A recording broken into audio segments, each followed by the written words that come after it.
inguinal hernia. Isn't that such a funny... Inguinal hernia. Isn't that such a funny word? Inguinal?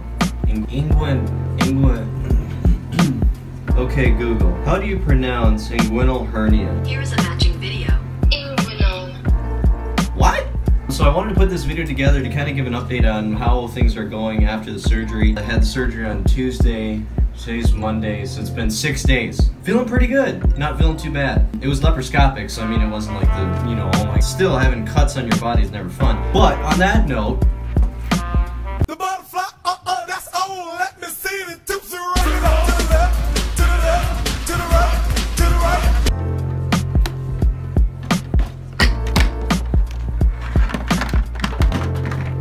right. Yes, that's a VHS tape. This thing's pretty old.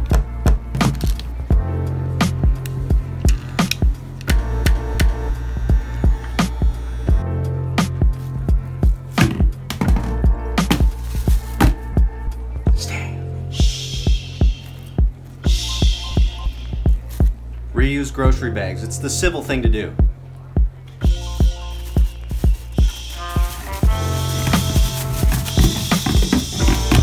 You know, the truth behind all of it, though, is that I've actually had this hernia for pretty much my whole life.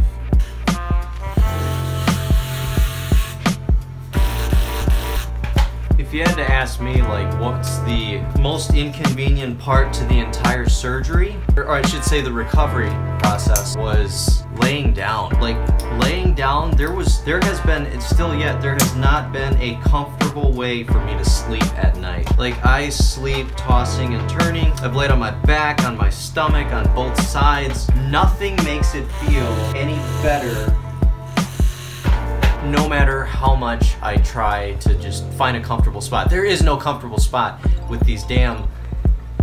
But if you actually watch back my video of the surgery, you'll notice that I seemed fine. For the most part, it didn't seem too bad. That's, you know, the day of, just, I was in La La Land. I'll tell you what, when, this was the first time well, I've had general anesthetic before, but not like this kind of anesthetic where they really just knock you the freak out. And so I was pretty much out. Prior to that, before they even gave me the anesthetic though, they gave me some kind of happy, jolly, good feeling stuff before they give you the anesthetic. And I'll tell you what, I was like,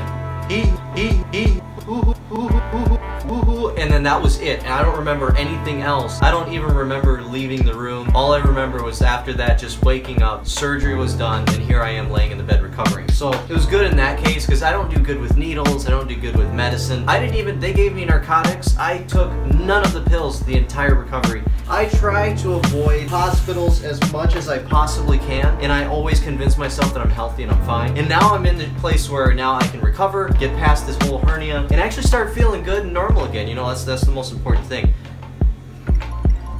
My hair probably looks really messed up and distracting. I'm sorry.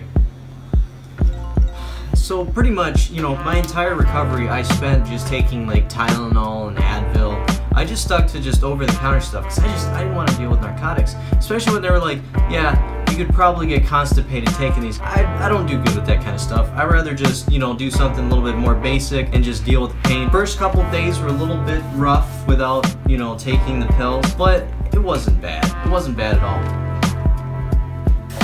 So personally, I would recommend that if you're someone like me who maybe you're a little bit nervous to get a surgery done, a procedure done. The thing that we have to remember is that these procedures have been done time and time and time and time again, and for decades at that matter. So a lot of the technology, a lot of the science, the doctrines that go into medicinal care for people has changed a lot from, you know, years and years ago. So that's definitely something to keep in mind in case you're someone yourself that's nervous about getting some kind of procedure done. My advice, go to your doctor, talk to them. Don't listen to everything you read on the internet. Don't believe everything you read on the internet. Not everything on the internet is true, including me. Use me as an opinion, but you gotta make your own decisions.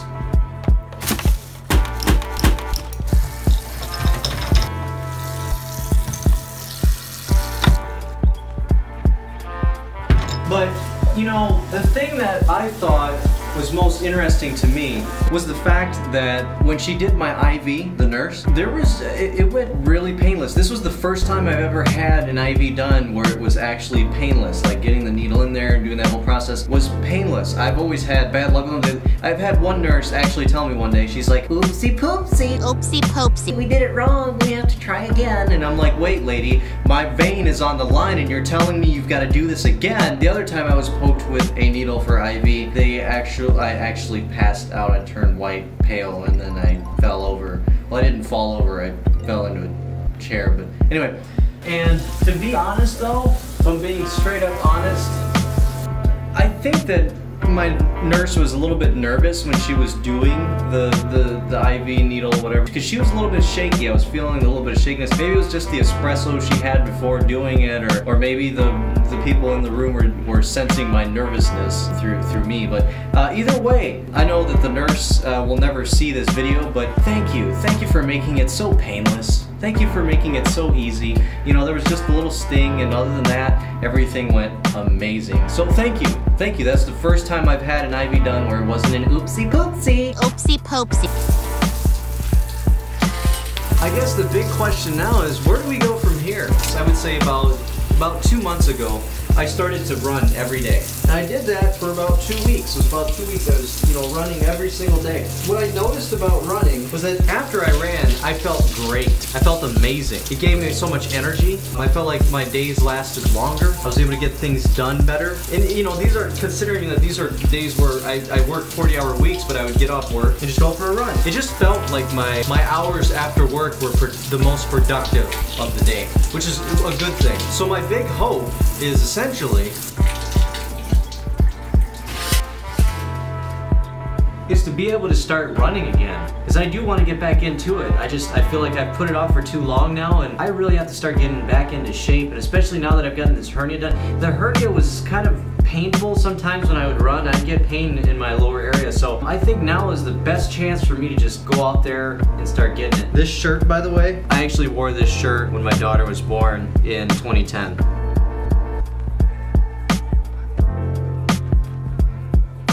Still repping the shirt though. We're treading up a mountain, da-da-da, da-da-da-da, and it's like, oh dear, oh my, that's about to come off. That's right about there. Oh man. Peace. Ah!